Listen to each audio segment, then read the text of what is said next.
This is a story about how Israel uses trees to ethnically cleanse Palestine. It's a story that involves European pine trees, international celebrities, and if you've ever donated to this little blue box, it involves you too. The story begins in 1948, when Zionist militias forced over 75% of the Palestinian population out of their homes and off their land, emptying and destroying over 500 Palestinian villages. Palestinians called this event the Nakba, which is Arabic for catastrophe. Israelis mark this event as their Independence Day.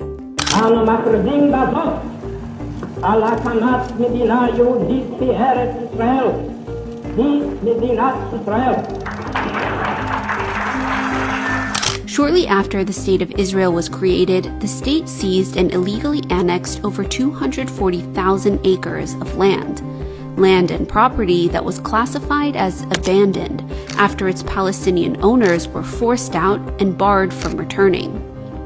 This stolen Palestinian land was transferred to an organization by the name of the Jewish National Fund, or the JNF, an international organization with charitable status in countries like the US, Canada, and the UK. But the JNF isn't your average charity. Established in 1901, the JNF has played a key role in the colonization of Palestine, in its early days collecting money for the Zionist movement to buy up Palestinian land for European Jewish colonists, with a mandate to redeem land in Palestine for the purpose of settling Jews. Part of the way the JNF raised money to buy land in Palestine was through these blue tin boxes. By World War II, over 1 million JNF collection boxes had been distributed to Jewish communities all around the world, with each coin dropped into these blue tin boxes going towards land purchases and tree planting in Palestine.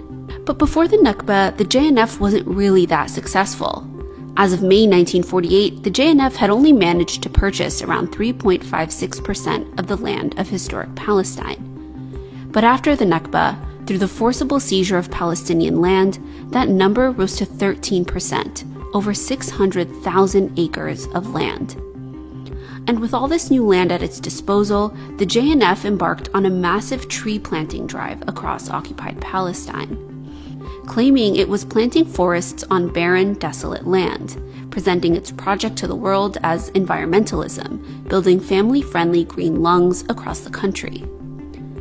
Except these green lungs were conveniently built where Palestinian villages and towns once stood, greenwashing Israel's wholesale destruction of Palestinian communities, with the intent of not only concealing their remains, but also using forests to confiscate more stolen Palestinian land. And the JNF's trait of choice? This European pine tree.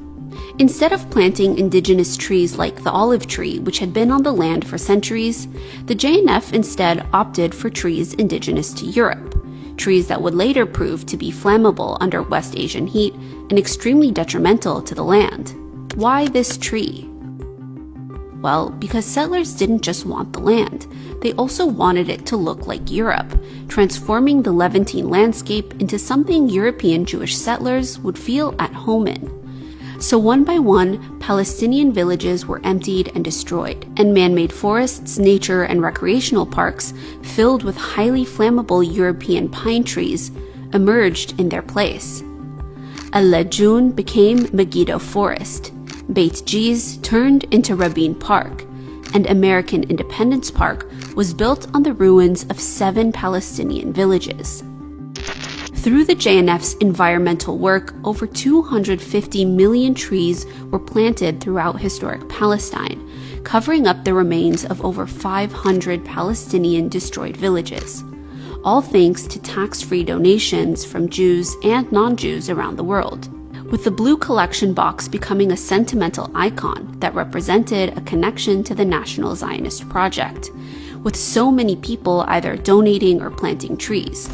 From politicians of today like Kamala Harris. I fondly remember those Jewish National Fund boxes that we would use to collect donations to plant trees for Israel.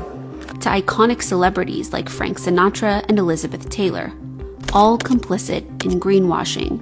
But behind the photo ops and little blue boxes is the truth of what lay beneath these forests. Today, more than 2/3 of all JNF parks are built on destroyed Palestinian villages. That's 46 out of 68 national parks. The JNF continues to operate in countries around the world using tax-free donations to not only cover up the crimes of the past, but to steal more and more Palestinian land today, in places like the Naqab Desert, where the JNF is working now with the State of Israel to use forestation, or the process of planting trees, to evict Palestinian Bedouins from their lands and replace them with Jewish settlers, all under the guise of making the desert bloom.